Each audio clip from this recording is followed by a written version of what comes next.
చాలా సంతోషం. అంతటి గొప్ప సంఘాన్ని, గొప్ప తరుణాన్ని మనందరి బ్రతుకులోకి దయచేస్తున్నటువంటి ఆ దేవాది దేవునికి శిరస్సు ఉంచి ఆయనకే మన సంఘములో క్రీస్తు ద్వారా కృతజ్ఞతాస్తుతులు అర్పిస్తూ ఉన్నాను. Very good. మంచి పాఠాలు మీ ముందుకు తీసుకొస్తున్నాం. ఈరోజు కూడా మంచి పాఠాన్ని మేము ముందుకు తీసుకొస్తాం. ఇంకా ఎన్ని రకాలైన మీరు ఆలోచించి ఇందులో నుంచి లోడుకోవచ్చు. గత నెలలో చెప్పిన పాఠం నుంచి ఈరోజు ఒక మంచి కొత్త పాఠాన్ని మీ దృష్టికి తీసుకొస్తున్నాను. దేవుని క్రమములో స్త్రీ పాత్ర అన్నటువంటి అంశాన్ని ముందుకు తీసుకొస్తున్నాం. దేవుని క్రమములో స్త్రీ పాత్ర. దేవుడంటేనే క్రమం కలిగిన వాడు అని అర్థం నాయన. అందుకే నీకు ఇంతసేపు మంచి మాట చెప్పాను. ఒక క్రమం లేకపోతే ఆయన దేవుడే గాడు. ఈ ప్రపంచం మీద దేవుడు లేదా ఈ లోకాల మీద దేవుడు నేర్పించగలిగింది ఏదైనా ఉందయ్యా అని అంటే అది క్రమము. క్రమము లేకుండా ఏమీ లేదు. చూసారా, దేవునికి వెరీ వెరీ ఇంపార్టెంట్ క్రమం. దైవత్వాన్ని గురించి మాట్లాడుతూ లోకములో ఉన్నటువంటి దేవుళ్ళు దేవతలు అనబడిన వారిని చూస్తే క్రమము ఉందా అని మీరు పరిశీలించారనుకోండి, చాలామంది స్క్రూట్లోనే ఎగిరిపోతారు నాయన. ఎందుకంటే వాళ్ళలో క్రమం ఉండదు. సో దేవుడు అని అంటేనే క్రమము కలిగిన వాడు. ఆ క్రమమునే లోకాలలో తనకు కావలసిన కుమారులకు నేర్పించడం జరిగింది. అందులో మనం ఎవరయ్యా అంటే ఇప్పుడు పాఠం ప్రకారము స్త్రీలు. చూసారా, ఆ దేవుని క్రమములో సృష్టించినటువంటి సృష్టిలో స్త్రీ యొక్క పాత్ర క్రమముగానే ఉంది. అక్రమముగా ఎక్కడ లేదు. ఈనాడు ఉన్నటువంటి స్త్రీలందరూ దేవుణ్ణి అన్నటువంటి క్యారెక్టర్ని అనుమానిస్తూ ఉన్నారు, అవమానిస్తూ ఉన్నారు, నిందిస్తూ ఉన్నారు. ఏదో వారికి పెద్ద కొదవ జరిగిపోయినట్టు, అన్యాయం జరిగిపోయి దేవుడు మమ్మల్ని స్త్రీనిగా అన్యాయంగా చేసేసాడు అన్నట్టు చాలామంది స్త్రీలు విపక్షంగా మాట్లాడుకుంటూ ఉన్నారు. అందుకే ఏమండి, దేవుని క్రమములో స్త్రీ పాత్ర విలువైనది. ఆయన ఎక్కడ విపక్ష చూపించలేదో. స్త్రీ పాత్ర పూర్వమైనది. చూసారా, ఇప్పుడున్నటువంటి స్త్రీలు ఎట్ట తయారైపోయి ఉన్నారని అంటే, స్త్రీలను పురుషుని కంటే గొప్పవాళ్ళు అని చెప్తేనే ఇష్టపడతారు. ఎక్కడైనా స్త్రీ తక్కువ కలిగింది అని మాట్లాడారని అనుకోండి, వెంటనే దానికి ఇప్పుడు యూనియన్లు ఏర్పడిపోయి ఉన్నారు. ఏమంటారు నేను దాన్ని? యూనియనేగా. పెద్ద ప్రపంచ లెవెల్లో కూడా లీడర్లు ఏర్పడ్డారు. మా స్త్రీ జాతిని ఎవరైనా తప్పుగా మాట్లాడితే మేము ఊరుకోము అన్నట్టు తీసుకొచ్చుకున్నారు.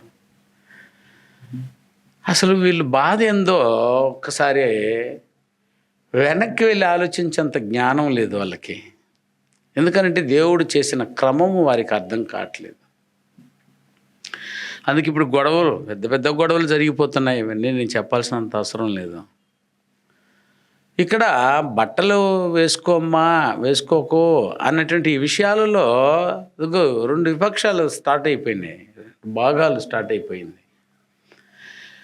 స్త్రీ జాతికి కొంతమంది ఏమో మేలు చేసినట్టే మాట్లాడుతున్నారు, కొంతమంది ఏమో స్త్రీకి అన్యాయం జరిగిపోయిందని మాట్లాడుతున్నారు. స్త్రీకి ఏమో అన్యాయం జరిగిందని కొంతమంది మాట్లాడుతున్నారు. స్త్రీని అవమానపరిచి మాట్లాడడమే అది అణిగే ఉండాలి అన్నటువంటి ఒక ఆలోచన కలిగి అంటే దీన్ని బట్టి చూస్తే స్త్రీ యొక్క వ్యవస్థలో, స్త్రీ యొక్క సృష్టి నిర్మాణంలో ఇదిగో రెండు భాగాలు వీళ్ళు చీల్చేసుకున్నారు. స్త్రీ తక్కువది, స్త్రీ ఎక్కువది. అసలు మీరెవర్రా బాబు ఈ జడ్జిమెంట్ ఇవ్వడానికి? వీడు స్త్రీ చెడ్డది, స్త్రీ తక్కువది అని ఈ తెగవాడు అనేస్తే ఆమె తక్కువ అయిపోతుందా? పోనీ ఆ పక్క ఉన్నవాడు స్త్రీ గొప్పది అని దేన్నో పొగుడుకుంటూ వాడు చెప్పాడే, అది కరెక్ట్ అయిపోతుందా? అసలు వీరిద్దరికీ పాఠాలు తెలియలేదు. ఎందుకు వీళ్ళకి తెలియదని నేను ధైర్యంగా చెప్తున్నాను అనంటే, వారు ఆ ఒక చిన్న సమస్యను పట్టుకుని స్త్రీ గొప్పదా, పురుషుడు గొప్పవాడా అన్నటువంటి ఇక్కడే మిగిలిపోయారు. వీళ్ళకి మూలాలు తెలియదు. సరే, వీళ్ళ గొడవలంతా నువ్వు గొప్ప నేను గొప్ప తెలుసుకుందాము అని కోర్టులు దాకా వెళ్ళిపోయారు. చూసారా? చిన్న కోర్టు దగ్గర నుండి పెద్ద కోర్టు దాకా దీనికి తీసుకువెళ్ళిపోయి స్త్రీది గొప్పది, పురుషుడు గొప్పడని మానవ జాతిని చీల్చేసుకున్నారు. అసలు వీరికి అర్థమైంది ఏంటి? ఒక భయంకరమైన విషయాన్ని నూరిపోసేస్తున్నారు స్త్రీల మనసుల్లో. ఒక తెగవాడేమో మంచిగా చెప్తే ఇంకొక తెగవాడేమో తిడుతూ ఉన్నాడు దాన్ని. ఇంకొక తెగవాడేమో చెడ్డదిగా చెప్తే ఇంకొక తెగవాడేమో వాడిని చీల్చి చెండాడిది తక్కువ అని చెప్పి మాట్లాడి విషయాన్ని నూరిపోసి మొత్తంలో స్త్రీ గురించి మాట్లాడితేనే ఒక పెద్ద తప్పుగా ఈ ప్రపంచానికి చూపించేస్తూ ఉన్నారు. ఎవరికైనా ఏదైనా సహజ వాంఛల్లో గౌరవము అన్నటువంటి ఒక పూర్వమైన వాంఛను దేవుడు పెట్టినాడు. ఎవరిని తక్కువ చేసి మాట్లాడినా వారికి బాధే. పురుషుడు తక్కువ అన్నారనుకో ఏమే, అప్పుడు పురుషులందరికీ కోపం వచ్చేస్తూ ఉంది. స్త్రీ తక్కువ పురుషుని కంటే అని అన్నారు అనుకో, అప్పుడు స్త్రీలకి అందరికీ కోపం వచ్చేస్తుంది. దీన్ని విడగొట్టడానికి నువ్వు ఎవర్రా రీ పనికి మళ్ళీవాడ?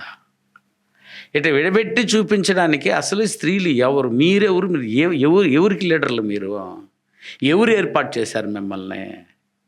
మీకేం తెలుసని మీరు లీడర్లు అయ్యారు? చూడు, జాతిని, మానవ జాతిని సర్వనాశనానికి ఏమంటే అంచుదాకా, చివరంచు దాకా తీసుకుని వెళ్ళిపోయి సర్వనాశనానికి తీసుకొచ్చేసారు. అది పెద్ద గొడవలు. మనసు నిండా పురుషులు అంటే గొడవలు. ఇక చిన్నపిల్లల దగ్గర నుంచి నూరిపోసేస్తున్నారు. వారి పెద్దవాళ్ళు అయితే ఇంకా పురుషులను అసలు మంచి వాళ్ళకి చూడరు అసలు. ఇంకా ఆ పిల్లకి పెళ్లి చేసుకొని భర్తని ఎలా మతిస్తుంది, మామని ఎలా మతిస్తుంది, మరిదిని ఎలా మతిస్తుంది, అసలు మానవుల్ని ఎలా మతిస్తుంది, అసలు కొడుకును కనడానికి ఇష్టపడదు అనుకుంటాను నేను. అందాక తీసుకెళ్ళిపోయింది దీన్ని. చూసారా? స్త్రీలు మాకంటే తక్కువ వాళ్ళు అని చెప్పి ఇదిగో స్త్రీని కనడమే వద్దని చెప్పి ఈరోజు పురుషులు అభాషణ చేసి పారేసి అదిగో స్త్రీ మీద ఒక భయంకరమైన విపక్షతో విషం నూరు పోసుకుంటున్నారు పురుషుల్లో. ఇంత దాకా తీసుకొచ్చి దీన్ని పెట్టినటువంటి బోధ ఎవరిదే? గల కారణం ఈ యాదవులకి ఎవరికి తెలియకపోవడానికి గల కారణం ఎందుకయ్యానంటే, ఒక్కడును సిద్ధాంతమును చదవట్లేదు, ఒక్కడును బైబిల్ చదవటం లేదు. పోనీ మీ గ్రంథాలు ఉంది, దాన్నైనా చదివి సావరాదా? అందులో ఏం రాసి ఉందో ఖచ్చితంగా ఏ గ్రంథమైన మంచే రాసి ఉంటుంది. ఒకవేళ చెడు రాసి ఉంటే దాన్ని తీసేసి మంచి రాసిన దాన్ని ఫాలో అవ్వండి. ఎందుకని చెప్తున్నానంటే, స్త్రీ జాతిని చేసింది దేవుడు, పురుష జాతిని చేసింది దేవుడు. ఈ జాతులను విడగొట్టడానికి మీకెక్కడ హక్కు? దేవుడు విడగొట్టి చెప్పి ఉన్నాడంటే మీరు విడగొట్టే ఆలోచించండి. దేవుడి మాట ఎత్తలేదనంటే నోరు మూసుకొని ఇదిగో దేవుడు ఇచ్చినటువంటి క్రమమును ఫాలో అవ్వండి. అందుకని నేను ఈ పాటను చెప్పాలనుకున్నాను మీ దృష్టికి. అందులో వెతికి చూసి కూర్చొని ఉదయం లేచింది మీ దగ్గర ఆయన నాకు దీన్నే కూర్చొని ఆలోచించేంతవరకు మీ కొరకు ప్రిపేర్ చేశాను. యెషయా గ్రంథం 28వ అధ్యాయం 26వ వచనంలో దయతో చూడగలిగితే దేవుడు ఒక చక్కటి మాట, ఏమన్నా దేవుడు క్రమమును గూర్చి మాట్లాడుతూ చెప్తున్నాడు అటు చూడండి. ఆయన యెషయా గ్రంథం 28వ అధ్యాయం 26వ వచనం, వాని దేవుడే తగిన క్రమమును వానికి నేర్పి ఉన్నాడు. చూసారైనా? వాని దేవుడే ఎవరైతే నీకు సృష్టికర్త అయినాడో ఆయన నీ దేవుడు. ఆయన సృష్టించినప్పుడే ఈ సృష్టిలో ఉన్నటువంటి స్త్రీ పురుషుని గూర్చి క్రమమును నేర్పి ఉన్నాడు. నేర్చుకోకపోవడం నీ పొరపాటు. చూసారా ప్రియులారా, ఈరోజు మీరు గొడవలు ఆడుకోవడానికి ఒకవేళ పుట్టింటే దేవుడే మొట్టమొదటి మిమ్మల్ని విడివిడిగా గొడవలతో చేసి వదిలేసి ఉండేవాడు కదా. మీరు కలిసి ఉండడానికి పుడితే మీరు గొడవల్లో పెట్టుకున్నారేంటి బాబు? సరే, ఎంత వివరణ ఇస్తూ ఉన్నాడో. ఏదైనా దేవుడు క్రమములో నేను సృష్టించాను అనే విషయాన్ని, ఒక క్రమములో సృష్టించి ఉన్నాను అనే విషయాన్ని దేవుడు నేర్పిస్తున్నాడు. ఇదిగో నేను ఈ విషయంలో చూసారా, స్త్రీ పురుషులు ఈరోజు ధర్మాన్ని మర్చిపోయారు, క్రమమును మర్చిపోయారు. చూసారా, ఈ పంతాలు నెరవేర్చుకోవడానికి ఈరోజు వారు స్వయాన్ని స్త్రీని అనే విషయమే మర్చిపోతున్నారు. స్వయాన్ని నేను పురుషుడు అనే విషయమే మర్చిపోతున్నారు. పంతాలు గెలవాలంతే. ఇప్పుడు ఉదాహరణకి పాకిస్తాన్, ఇండియా చూసారా, పాకిస్తాన్ పెద్దదా గొప్పదా, ఇండియా గొప్పదనైనా? అరే మీరు చెప్పండి అందరూ. పాకిస్తాన్ గొప్పది, ఇండియా గొప్పదా? ఇండియా గొప్పది. ఎందుకని అంటున్నారు ఈ మాట? ఇండియాలో బతుకుతున్నారు కాబట్టి. ఇప్పుడు పాకిస్తాన్ వాళ్ళని పోయి అడగండి, పాకిస్తాన్ గొప్పది, ఇండియా గొప్పదా అని వాళ్ళని అడగండి, వాడు పాకిస్తాన్ గొప్పది. ఇప్పుడు ఇద్దరిది తప్పే. ఆ విషయం మీ ఇద్దరికి తెలియదు, మీ అందరికీ తెలియలే. ఎందుకని? పాకిస్తాన్లో ఉండేవాళ్ళు రాక్షసులు, ఇండియాలో ఉండేవాళ్ళు మనుషులా? ఏమా, పాకిస్తాన్ ఉండే వాళ్ళైనా ఇండియాలో ఉన్న వాళ్ళైనా దేవుని చేత సృష్టించబడినటువంటి, దేవునికి కుమారులు కుమార్తెలు గుండె కొరకే కదైనా పుట్టారో. ఈ టన్నామనంటే ఇంకా నువ్వు విడిపించి మాట్లాడతావు అంతేనా? దేవుని కుమారులు అన్నావనంటే లోకాలు కనబడదు నీకు, దేశాలు కనబడదు నీకు, రాష్ట్రాలు కనబడదు నీకు, జిల్లాలు కనబడదు, మండలాలు కనబడదు. చూసారా, కేవలం ఎవరయ్యా కనబడతారంటే మనిషి జాతి మాత్రమే కనబడుతుంది. ఇదిగో చంపేసుకుంటూ ఉంటే చూసారా, పాకిస్తాన్ నీకు పడందే కదా. ఈ మధ్య ప్రాంతంలో ఏదో వాళ్ళకి అన్యాయం జరిగిపోయి పాపం విపత్తు ఏదో జరిగిపోతే ఎందుకయ్యా లారీలుగా బియ్యాలు పంపించారు? వాళ్ళకెందుకు మీరు ఏమైనా అది బట్టలు పంపించారు? వాళ్ళకెందుకు మాత్రలు మందులు పంపించారు?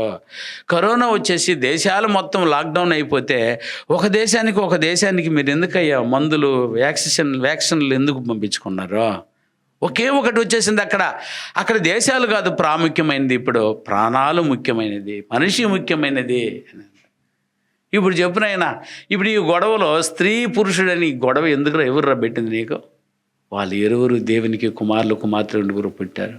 నా అక్క చెల్లి, నా తమ్ముడు, లేదా నా భార్య, నా బంధుత్వము, ఈ అపూర్వమైన బంధంతో కదా స్త్రీలు బతకాల్సింది, పురుషులు బతకాల్సింది. ఈ విపక్ష ఎందుకు? ఎవరి దగ్గర పుట్టింది ఈ దుర్మార్గత? సరే, దీంట్లో ఈ పంతములతో పెరుగుతున్నారు. ఇది ప్రాబ్లం, ఇది తప్పు అంటున్నాడు. క్రమము అనే పదానికి వీళ్ళకి అర్థాలు కూడా తెలియదు. దేవుడు క్రమపరిచాడు. క్రమం అంటే వీళ్ళు ఏమనుకున్నారు? సరే, క్రమము అని అంటే బైబిల్లో ఉన్నటువంటి అపూర్వమైనటువంటి తాత్పర్యాలు చూడైనా. క్రమము అంటే బాధ్యతల విభజన అని అర్థం అంట. నాయన దయచేసి రాసి పెట్టుకోండి ఆయన. బాధ్యత, క్రమం అంటే ఇదిగోనైనా మా క్రమం వేరు, మీ క్రమం వేరు అనకర్రే బాబు. క్రమము అనే పదానికి అర్థము బాధ్యతల విభజన. బాధ్యతను విభజించి ఇచ్చాడు, పనిని విభజించి ఇచ్చాడు. మనమందరము చూసారైనా దేవుని సంకల్పం కొరకే పుట్టామా కదా? స్త్రీలు మాత్రము దేవుని సంకల్పం కొరకు పుట్ల, పురుషులు మాత్రమే దేవుని సంకల్పం కొరకు పుట్టారా? దేవుని ప్రణాళిక కొరకే ఇద్దరం పుట్టామని అంటే, దేవునికి కుమారులు కుమార్తెల గుంటు కొరకు పుట్టినటువంటి మనకి ఈ విపక్షం చూపించడం అబద్ధం. దాన్ని క్రమం అనకూడదు. క్రమం అంటేనే అర్థం ఏంటట, బాధ్యతను పంచిచ్చాడు. అది ఏ బాధ్యతనైనా ఏమా, అది ఏం బాధ్యతనైనా బాధ్యతను విభజించాడు అన్నాను కదా. క్రమము అనే పదానికి అర్థము, క్రమము అనే పదానికి అర్థం ఏంటనైనా బాధ్యతల విభజన అని అంటే ఏం బాధ్యత ఇచ్చాడు? పని బాధ్యతలు. ఏమేమి బాధ్యత? ఆ పనులు చేయడానికి ఏం బాధ్యతలు? నువ్వు స్త్రీ, నువ్వు పురుషుడు. అంటే దీన్ని బట్టి చూస్తే ఇద్దరు వెరీ వెరీ ఇంపార్టెంట్ పనికి. ఏమా నా పాయింట్ మీకు అర్థమైందా? ఇద్దరు ఇంపార్టెంటు. అందులో ఆయన క్రమమును చేసేటప్పుడు స్త్రీకి అదిగో ఖచ్చితంగా బాధ్యతలు ఇచ్చాడు, పురుషుడికి బాధ్యత ఇచ్చాడు అని అంటే ఇప్పుడు ఇద్దరు వేరు వేరేని అర్థమా? ఇద్దరు దేని కొరకు పుట్టారు? బాధ్యత కొరకే పుట్టారు. కాబట్టి ఆ బాధ్యతలో మీరిద్దరు మీ బాధ్యతలు అంటే స్త్రీకి కొంచెం బాధ్యత ఉంది, పురుషునికి కొంచెం బాధ్యత ఉంది. సో అప్పుడు స్త్రీలు తక్కువ వాళ్ళు అని అంటే వారికి బాధ్యత లేదని అనుకుంటావా? స్త్రీలు తక్కువ చూసే వాళ్ళందరూ స్త్రీలు బాధ్యత లేదు వారు అనుకుంటారా మీరు? తక్కువ చేసి మాట్లాడిన వారందరూ ఆమె బాధ్యత లేని వారని మాట్లాడుతున్నారా? ఎక్కువ చేసిన వాళ్ళందరూ ఏమనుకుంటున్నారు? అప్పుడు పురుషులకి మాత్రం బాధ్యత లేదనుకుంటున్నారా? కాదయ్యా బాబు, ఇక్కడ క్రమము అనే పదానికి అర్థం ఏంటంటే స్త్రీకి పురుషులకి ఇద్దరికి ఏముందనైనా బాధ్యత, దాని పేరే క్రమము. అంటే ఇప్పుడు చెప్పండి అయినా దేవుని క్రమములో ఎవరి పాత్ర అంటే ఇప్పుడు మనం ఎవరి పాత్రను చూద్దామా? స్త్రీ పాత్రనే చూద్దామనైనా. దేవుని క్రమములో స్త్రీ పాత్ర ఏమున్నాయో స్త్రీలు నేర్చుకోండి. ఆ పురుషుల కూటమి పెడితే ఏం చెప్తాను వాళ్ళకి? దేవుని క్రమములో పురుషుని పాత్ర, దేవుని క్రమములో యూత్ పాత్ర, దేవుని క్రమములో సండే స్కూల్ పాత్ర, దేవుని క్రమములో వృద్ధుల పాత్ర. అన్ని పాత్రలు దేవుడు పాత్రలతో క్రమముగా విభజించి ఉంటే మీరెందుకు ఆలోచించలేదు దీన్ని? అందుకని క్రమము అనే పదానికి అర్థం చెప్తున్నాను, బాధ్యతల విభజన అని అర్థమట. రెండవది, విలువలతో తేడా చూపకూడదు. విలువలలో తేడా చూపకూడదు, ఇది క్రమం అంటేను. క్రమం అంటే చూసారైనా విలువల తేడా చూపించేస్తున్నారు. స్త్రీకి వేరే విలువలు, పురుషునికి వేరే విలువలా? దేవుని దగ్గర ఇద్దరిది సమాన విలువలే. అర్థమైనా? ఏమైనా తేడా ఏమైనా ఉందనైనా? ఈయన దేవుని బిడ్డ, ఈమె దేవుని బిడ్డ, ఈయన దేవుని బిడ్డ. ఈయన దేవుని బిడ్డ కొండు కొరకే పుట్టాడు, ఈమె కూడా దేవుని బిడ్డ కొండు కొరకు పుట్టాడు. స్త్రీలందరూ తక్కువ వాళ్ళు అన్నట్టు దేవుని బిడ్డ కాకుండా సాతాను బిడ్డల కొండు కొరకు పుట్టారా? అట్లా చెప్పడానికి వీలు లేదు నాయన. క్రమము అంటే చూడు ఎంత బాగుందో. క్రమం అంటే నువ్వు తేడా చూపించకూడదు, తేడా చూపించకూడదు. పురుషులందరూ తక్కువ వాళ్ళు, ఎక్కువ వాళ్ళు, స్త్రీలందరూ తక్కువ వాళ్ళు. ఈ తేడా చూపించడం క్రమం అనే పదానికి అర్థమే కాదు. ఏనైనా విలువలో తేడా చూపించకుండా సమానంగా చూడడమే. ఇక మూడవ పాయింట్ ఏదంటే క్రమము అనే పదానికి అర్థము గందరగోళము లేకుండా.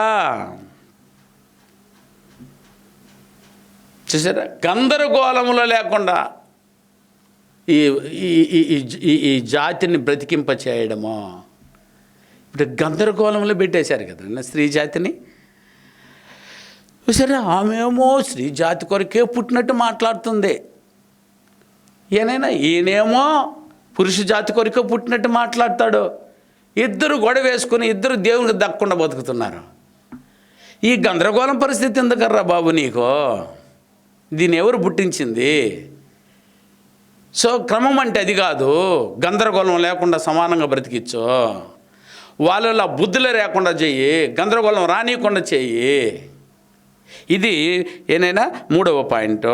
నాలుగోది క్రమము అనే పదానికి అర్థం ఏమిటంటే అణిచివేత అసలే లేకుండా ఉండాలి. అణిచివేతలో చూడకూడదు. నువ్వు అడిగిండు, నువ్వు మాట్లాడుతున్నావు అని అనచవద్దు. పురుషుడు నువ్వు మేము లేకపోతే నీకు జన్మే లేదు. ఒక ఆమె మాట్లాడుతుంది, స్త్రీయే లేకపోతే నువ్వెట్ట పుట్టిన్నావు అటని. అటు అనిసేలాగా ఆమె మాట్లాడుతుంది, అనిచేటట్టు ఈడు మాట్లాడతాడు.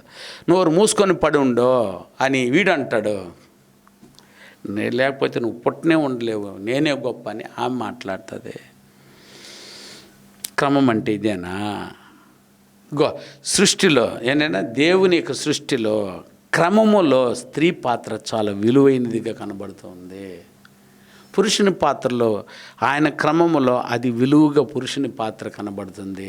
మీ పాత్రలు మీకు కనబడలేదు కాబట్టి ఈ ప్రాబ్లం కనబడుతుంది. మీకు గందరగోళం ముగిసిపోతూ ఉంది. మొత్తంలో 5వది చెప్పాలంటే ఏంటి అంటే శాంతి సంకల్పం కొరకు సఫలము అయ్యే బాధ్యతలు అని అర్థం అంటున్నాయినా. మళ్ళీ చెప్తాను, శాంతి సంకల్పము కొరకు, శాంతియుతంగా సంకల్పము కొరకు సఫలదాయకమైన బాధ్యతలు, సఫలదాయకమైన బాధ్యతాయుతంగా అభివృద్ధి కొరకు అని అర్థం. వారి వారి పాత్రలను పోషించడమే క్రమము. స్త్రీ దేవుని సంకల్పం కొరకు సఫలదాయకముగా ఆమె ప్రయాసపడేదాన్నే క్రమము. పురుషుడు దేవుని సంకల్పానుసారంగా క్రమబద్ధీకరణతో ఏనైనా సఫలదాయకంగా తమ బాధ్యతలు నిర్వహించేదే ఏనైనా క్రమము అని అర్థము. ఇంతవరకు నేను చెప్పినది క్రమము అనే పదానికి మాత్రమే అర్థము. సరే, ఇప్పుడు పాఠంలోకి వెళ్ళి మనం చూడగలిగితే సృష్టిలో ఏనైనా దేవుని సృష్టిలోని క్రమములో స్త్రీ పాత్ర, అది ఆ పాత్ర ఎలాంటిది చూసారా? ఒక క్రమముతో చేశాడట దేవుడు. చెప్పాను కదా, క్రమం అంటే బాధ్యతతో చేశాడు, బాధ్యతలను విభజించి ఇచ్చాడు. దేవుని సంకల్పం కొరకు ఒట్టి పురుషులే పుట్టిపోలేదు, దేవుని సంకల్పం కొరకు ఒట్టి స్త్రీలే పుట్టిపోలేదు. దేవుని సంకల్పం నెరవేరాలంటే ఎవరెవరు పుట్టాలి? స్త్రీ పుట్టాలి, పురుషుడు పుట్టాలి. నేను చెప్పేది మీకు అర్థమవుతుంది కదా? రైట్. స్త్రీ పురుషులు కేవలం సంకల్పం కొరకే పుట్టారు. కాకపోతే స్త్రీ క్రమం ఏంటి? స్త్రీని దేవుని సృష్టిలో క్రమములో స్త్రీ పాత్ర ఏంటి? స్త్రీ పాత్ర ఆయన చూస్తే సృష్టిలో స్త్రీకి సమాన విలువే ఇచ్చాడు. సృష్టించినప్పుడు నెంబర్ 1 పాయింట్, సృష్టిలో స్త్రీకి సమాన విలువలనే ఇచ్చాడు. దాన్ని చేసేటప్పుడు దేవుడు సమానమైన విలువలను ఇచ్చినాడు తప్ప తక్కువ ఎక్కువ ఇవ్వలేదు. సార్ అది అట్ట సార్ అంటారేమో, ఒక్కసారి రెఫరెన్స్లో వెళ్ళి చూద్దాము.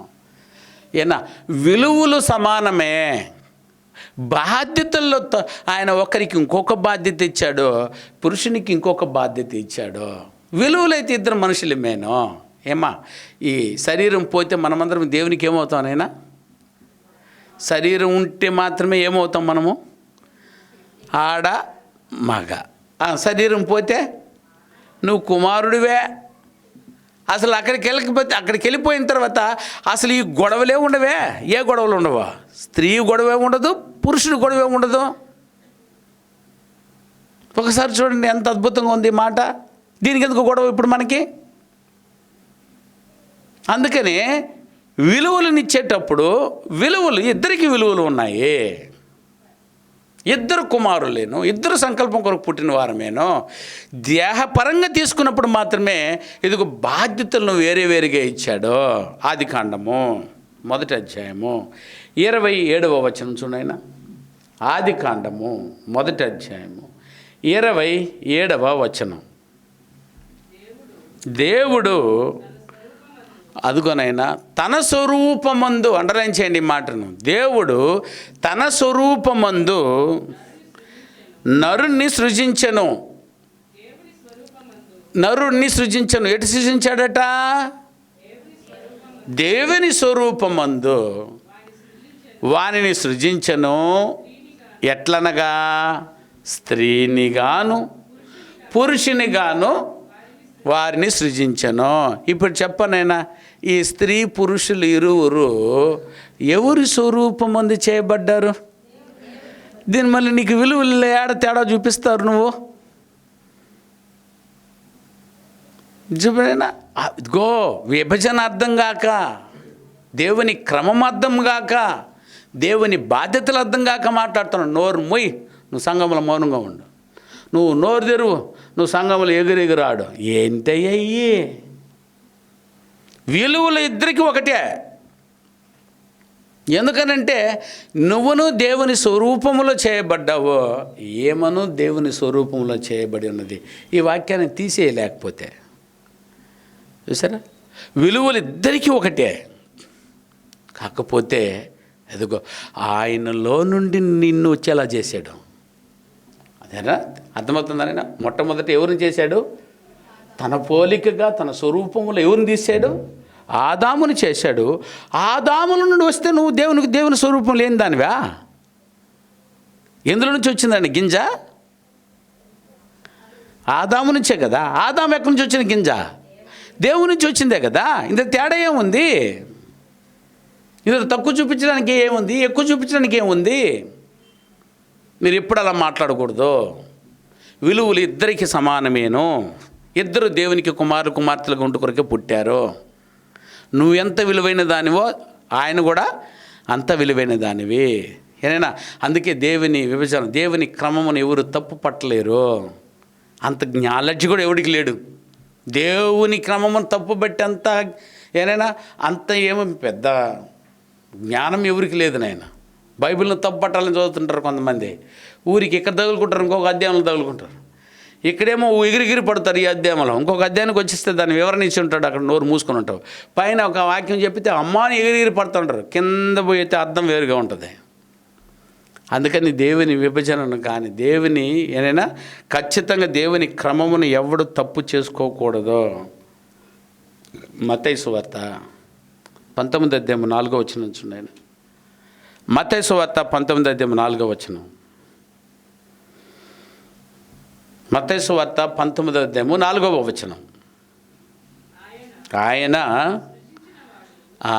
ఆయన సృజించిన వాడు ఆది నుండే సృష్టించిన వాడు ఆయన, ఇంకెవరు కాదు ఈ భూమి మీద.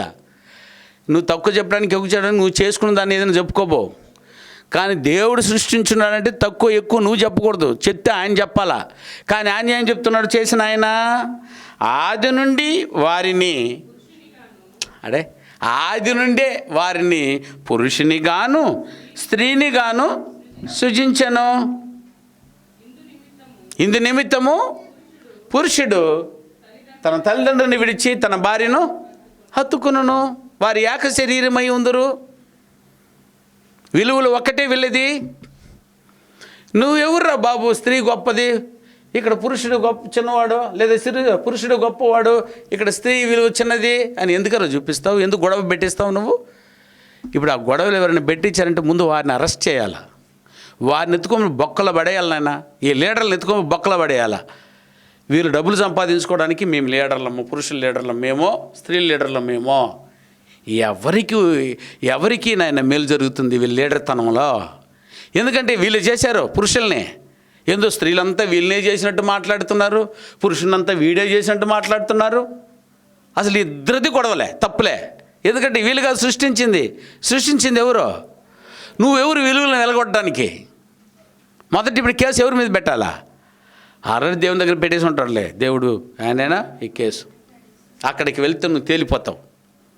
అందుకే జాగ్రత్త సుమి. దేవుడు సృష్టించేటప్పుడే వారిని ఒకే విలువలతో కూడుకున్నటువంటి విలువలు కలిగిన వాడిగా చేశారు. నీ విలువ నీకుందినైనా ఆయన విలువ వారికి ఉంది. ఇదిగో మాట్లాడుతూ నీ విలువ కంటే నా విలువ గొప్పదే అని ఏనాడు నువ్వు అనుకో. అలాగే ఈడు కూడా అయినా నీ విలువ కంటే నా విలువ ఎక్కువ అని ఏనాడు అనుకో. సృష్టిలో ఇద్దరము ఒక్క పని కొరకే సృజించబడిన వారము. దేహం ఉన్నంత వరకే విలువలు వేరే వేరేగా కనబడతాయి, అంటే బాధ్యతలు వేరే వేరేగా కనబడతాయి. కానీ ఇరువురి బాధ్యతలు వెరీ వెరీ ఇంపార్టెంటే. చూసారనైనా ఎందుకో అక్కడ ఒక గొడవ ఏందో దీంట్లో చూశాను. ఎందుకు గొడవ అంటే స్త్రీ గొప్పదా పురుషుడు గొప్పవాడా అని అంటే ఒక ఆమె అంటుంది, స్త్రీయే లేకపోతే నీకు పుట్టుక లేదే అనింది. వాళ్ళు లేచినాడు. ఆడ పురుషుడు లేకపోతే నువ్వెట్టే గర్భం ధరిస్తావు అని అన్నాడు. ఇద్దరు తూ అని ఊముకున్నారు. ఇది ఎవరు గెలిచినట్టు? దీన్ని పెద్ద గర్భం నీకే ఉన్నట్టు ఏం మాట్లాడిందే, పెద్ద బీజం వాడికే ఉన్నట్టు వాడు మాట్లాడాడు. అప్పుడు మీ ఇద్దరి విలువలని అది తొంగలో దొక్కేసుకున్నారు మీరు. దేవుడేమో వెరీ వెరీ ఇంపార్టెంట్. బీజం ఎంత వెరీ ఇంపార్టెంటో గర్భసంచి కూడా అంత ఇంపార్టెంట్ కదర్రా కదా. ఇంత విలువలతో దేవుడు సృష్టిస్తే మీరు ఎవరైనా విభజించి చూడడానికి కారణం దేవుని క్రమము సృష్టిలో వారికి అర్థమో కాలేదు. చూసారా? అందుకే మాట్లాడుతూ కొరింథీ సంఘానికి రాస్తే ఏమన్నా కొరింథీలకు రాసినటువంటి అపూర్వమైనటువంటి పదము 11వ అధ్యాయము. కొరింథీలకు రాసిన మొదటి పత్రిక 11వ అధ్యాయము 11 నుంచి 12 వచనాల వరకు దయచేసి చూడండి. అయితే అయితే ప్రభువునందు అంటే సంఘమునందు అని అర్థమైనా, ప్రభువునందు స్త్రీకి వేరుగా పురుషుడు లేడు, పురుషునికి వేరుగా స్త్రీ లేదు. వేరుగా ఉందా? ఎవడైనా నిరూపించగలరా? స్త్రీకి వేరుగా పురుషుడు లేడు, పురుషునికి వేరుగా స్త్రీ లేదు. పురుషుడు గొప్పది అని పురుషుడు చెప్పకూడదు, స్త్రీ గొప్పది అని స్త్రీ చెప్పకూడదు. చూడు ఎంత విలువ చెప్తున్నాడు. స్త్రీకి వేరుగా పురుషుడు లేడు, పురుషునికి వేరుగా స్త్రీ లేదు. అది స్త్రీ పురుషుని నుండి ఎలాగూ కలిగనో అలాగే పురుషుడు స్త్రీ మూలంగా కలిగనో. చచ్చరు వీళ్ళిద్దరును. చూసారా, ఇద్దరికి దేవుడు బాధ్యతనిచ్చాడు. మొట్టమొదటి కుమారుడేమో దేవుడి నుంచి పుట్టాలా, అదైనా ఇంకొక కుమారుడేమో పురుషుని నుంచి స్త్రీ రావాలా, ఇంకొక కుమారుడేమో స్త్రీ నుంచి బయటికి రావాలా. ఎంత బాగా పెట్టాడు నాయన. ఇందులో ఎవరిది గొప్పతనం కాదో సృష్టించిన తండ్రి తప్ప మీతంతా డమ్మీ అని అనిపిస్తుంది. ఏమా అర్థమైంది నాయన? సృష్టి కార్యక్రమం 3 కనబడిపోయింది అక్కడ. మొట్టమొదట తండ్రిలో నుండి ఎవరు వచ్చారు నాయన? ఆదాము వచ్చాడా? తండ్రిలో నుంచి ఎవరు వచ్చారు? ఆదాము. ఆదాములో నుంచి ఎవరు వచ్చారు? అవ్వమ్మ. ఆ తర్వాత కయ్యను ఎక్కడి నుంచి వచ్చాడు? అవ్వమ్మ కడుపు నుంచి. సరే, ఇప్పుడు ఈ ముగ్గురు ఎవరి నుంచి వచ్చేసారు? తండ్రి దగ్గర నుంచే. అసలు దీన్ని మార్చడానికి ఎవరు? నువ్వు ఎవరు విలువలు మార్చడానికి? నువ్వు గొప్ప అని ఎందుకు నువ్వు గుద్దులాడతావు? సాక్షాత్తు దేవుడి నుంచి వచ్చిన ఆయనే చెప్తున్నాడు. కాకపోతే భూమి మీదకి వచ్చేలోపు దేహములలో దేవుడు బాధ్యతలను ఇచ్చాడు. ఇందుకు స్త్రీకి వేరుగా పురుషుడు లేదు, పురుషునికి వేరుగా స్త్రీ లేదు.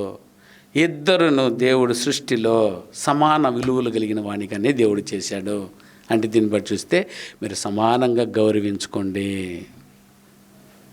ఓకేనాయనా? నా పాయింట్ మీకు అర్థమైందైనా? మీరు విలువలు ఇవ్వకపోయినారా మీరు తప్పు చేసిన వాళ్ళు అవుతారు. అలాగే పురుషులు కూడా స్త్రీకి విలువనిపోయారా మీరు దేవుని ఎదుట తప్పు చేసిన వారు అవుతారు. అందుకని ఒకరికి ఒకరు గౌరవంగా ఉండండి, ఒకరికొకరు సమాన విలువలు చూపించుకోండి. అందుకే లేచిందే వందనాలమ్మా, చూసారు, వందనాలు. వారు ఒకరిని ఒకరు చూసుకున్నప్పుడు చెప్పుకున్నాను, శుభము కలుగునుగాక. చూసారు ఎంత బాగుంది ఆ మాటల్లో అని.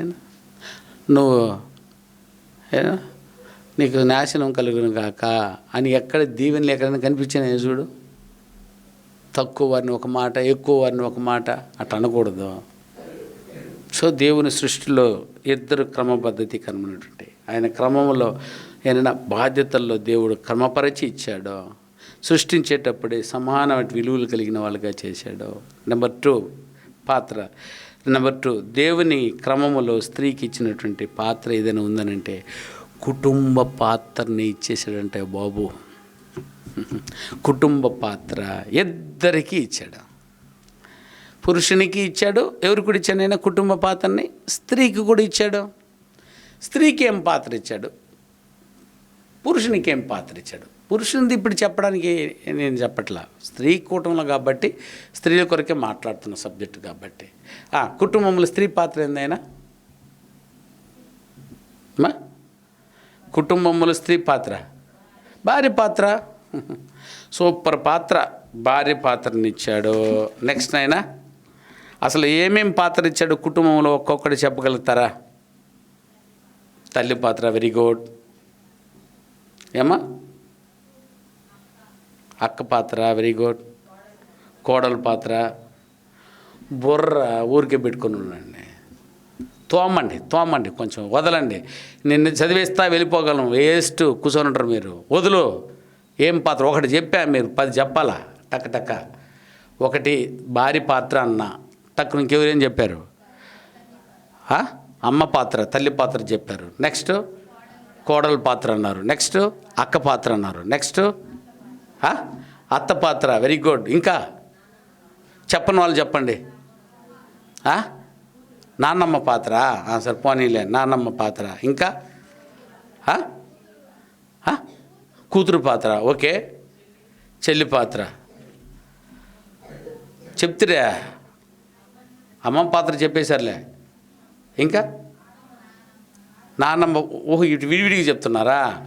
సరే, అమ్మమ్మ పాత్ర, నాన్నమ్మ పాత్ర. ఇంకా ఆడపడుచు. సూపర్. ఆడపడుచు పాత్ర. వదిన పాత్ర. Very good. తోడు కోడళ్ళు. ఎవరు అది? తోడు కోడళ్ళ పాత్ర. Very good. నెక్స్ట్.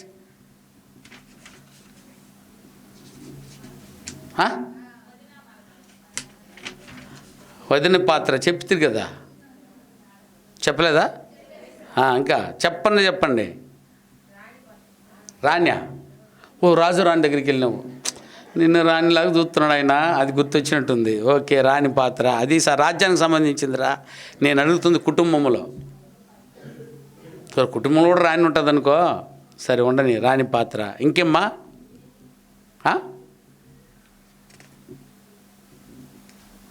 పెద్దమ్మ పాత్ర చెప్పారా? చిన్నమ్మ పాత్ర చెప్పారా? యజమానురాలు పాత్ర చెప్పారా? ఉపదేశకురాలు పాత్ర చెప్పారా? సంఘముల స్త్రీ పాత్ర చెప్పారా? వృద్ధుల పాత్ర చెప్పారా? ఎన్ని పాత్రలు ఉన్నాయి కదమ్మా. ఇవేవేని ఒక్కటి తక్కువగా ఉంది మీ విలువలు కని చూపించండి. పోని ఈ పాత్రలన్నీ పురుషునికి అంటకట్టండి. పురుషునికి చెల్లిద్దరా వదిన పాత్ర? అసలు ఆయన మీ విలువలు మీవే, వాళ్ళ విలువలు వాళ్ళవే. వాళ్ళకున్న విలువలు మీకు లేదో, మీకున్న విలువలు వాళ్ళకి లేదో. కానీ ఇద్దరు మాత్రం ఒక్కటేను దేవుని ప్రణాళికలో. ఆయన క్రమపరిచిన విధానాన్ని ఒక్కసారి చూడండి. అలా విలువలతో కూడినటువంటి బ్రతుకును స్త్రీకి ఇచ్చి ఉంటే నువ్వు చీప్గా చూసుకుంటావు. నిన్నే వంట రూమ్కి చీముడు ముక్కుతో నైటీతో తుడుచుకొని ఆయన చండాలంగా కనబడతావు నువ్వు. ఎందుకనంటే నీకు దేవుడు క్రమపరిచిన క్రమము నీకు అర్థం కాకుండా వంట రూమ్కే పరిమితంగా ఉన్నావు నువ్వు. నేను తక్కువ చేసి మాట్లాడడానికి నీ బ్యాచ్లో లేదా నీ కోడళ్ళు, తోడు కోడళ్ళు, ఇవన్నీ ఒక్కొక్కటి ఒకటి పాఠం రాసి పెట్టుకోండి. ఇది ఒక్కొక్క వారం ఒక్కొక్కటి చెప్తాం మీకు. ఇక్కడ ఏది లోటుపాట్లు ఈ పాత్రలో దేవుని క్రమములో చేసినట్టు మీరు ఉన్నారా? మీరు ఎట్టబడుతున్నారు అసలు? అందులో ఇప్పుడు మొదటి చూపించా, దేవుని సృష్టిలో విలువలు ఇద్దరికి సమానమని చూపించాను, కరెక్ట్గా చూపించాను అయినా. అలాగే రెండో పాత్ర ఏదైనా స్త్రీ కుటుంబ పాత్రలో ఏది నెంబర్ 1?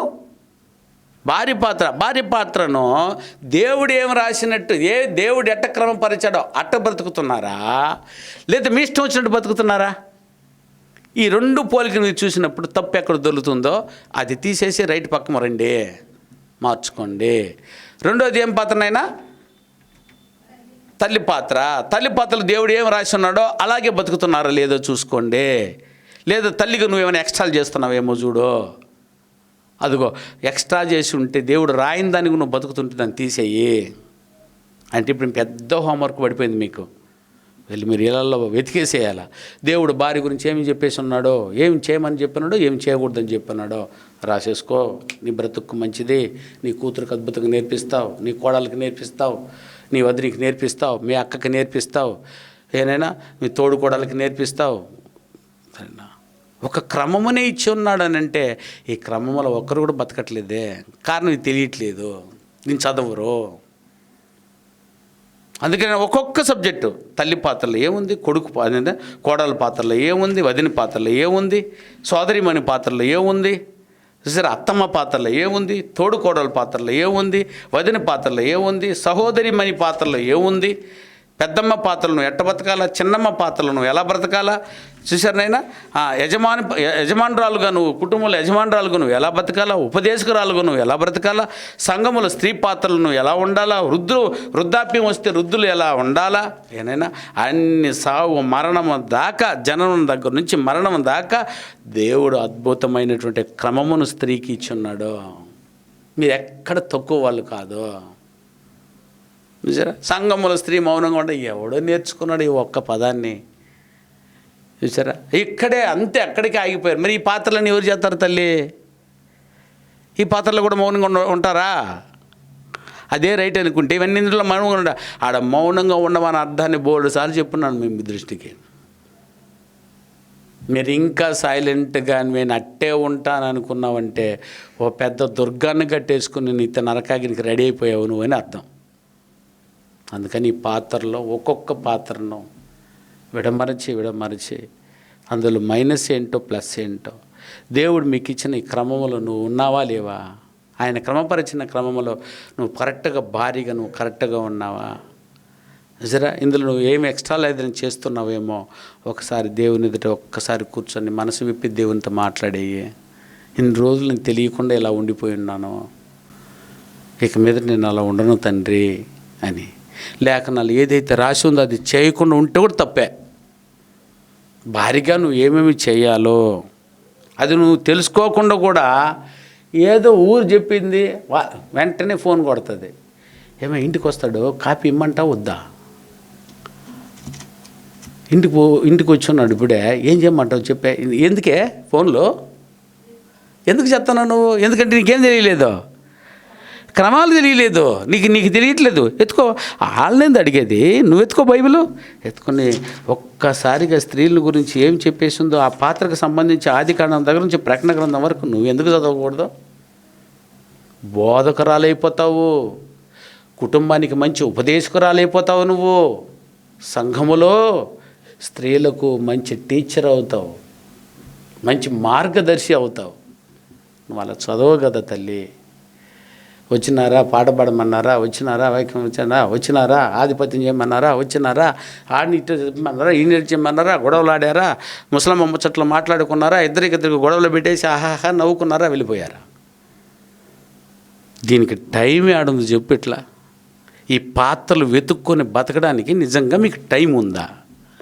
ఇంకొకరిని గురించి మాట్లాడడానికి మీకు టైం ఉందా? అసలు దీన్ని వదిలేసి మాట్లాడుతున్నారంటే టైం తెలియంది అని అర్థం, క్రమం తెలియంది అని అర్థం. ఆ మొహం చూడడానికి కూడా ఇష్టపడకండి, అసలు సిగ్గురాని వాళ్ళకి.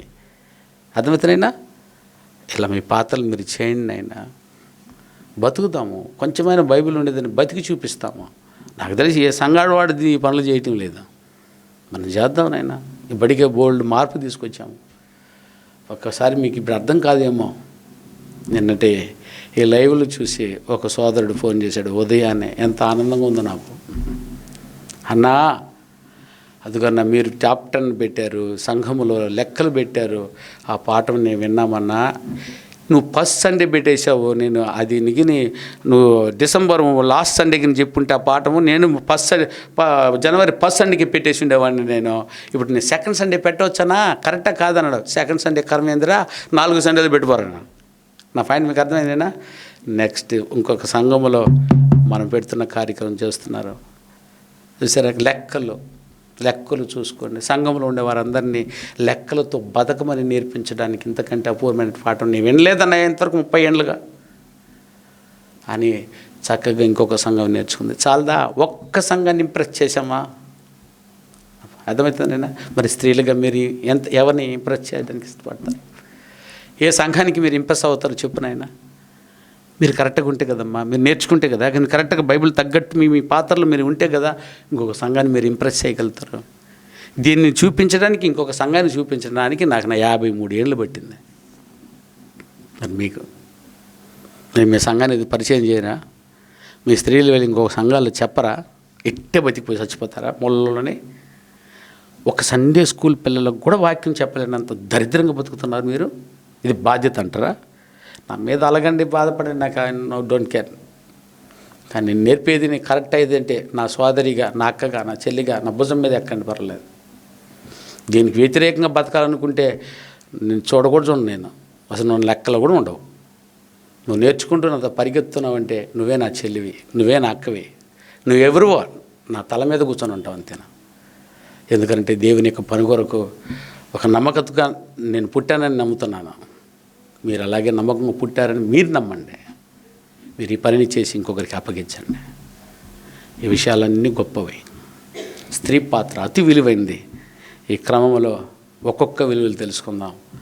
విలువలు తగ్గట్టు నేను ఉన్నానా లేదనేది సర్దిద్దుకోవడమే మన జీవితం. సరేనా?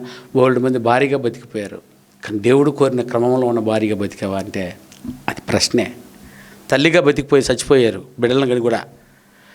మనవరాలను తెచ్చుకున్నారు, మనవరాలను తెచ్చుకున్నారు, కోడలను తెచ్చుకున్నారు, కోడలను తెచ్చుకున్నారు, కానీ ఇంకా ఆమె అత్తగానే బతకలేదు, ఇంకా అమ్మగానే బతకలేదు, ఇంకా వదిలిగానే బతకలేదు, ఇక తోడుకోడలుగా బతకనే లేదు. చూసారు వాళ్ళు చేస్తున్నటువంటి ట్రబుల్స్, వాళ్ళు చేస్తున్నటువంటి మంచి కంటికే రాలేదు. వారి మనసాక్షి కూడా తెలియదు. మనం బతుకుదాం ప్రియులారా, మనసాక్షికి విరుద్ధంగా లేకుండా వాక్యంలో ఏం చెప్పుందో అది వేరుకుందాం. దాన్ని తగ్గట్టు నేను బతికాము అని నువ్వు చెప్పొద్దు, ఆ వాక్యమే చెప్పేస్తుంది, జీవితమే చెప్పేస్తుంది. సంఘంలో పలానా వాళ్ళు బతుకుతున్నారని దేవుడు అద్భుతంగా టిక్ కొట్టుకుని వెళ్ళిపోట్టుకుంటారు. తీర్పు దినమందు నువ్వే బలా నమ్మకమైన మంచి దాసురాలా, వాళ్ళ బ్రతుకులే కదా నాయన. ఒకసారి ఈరోజంతా చూడు ఎంత గొప్పగా ఉందో వాళ్ళ బ్రతుకులు.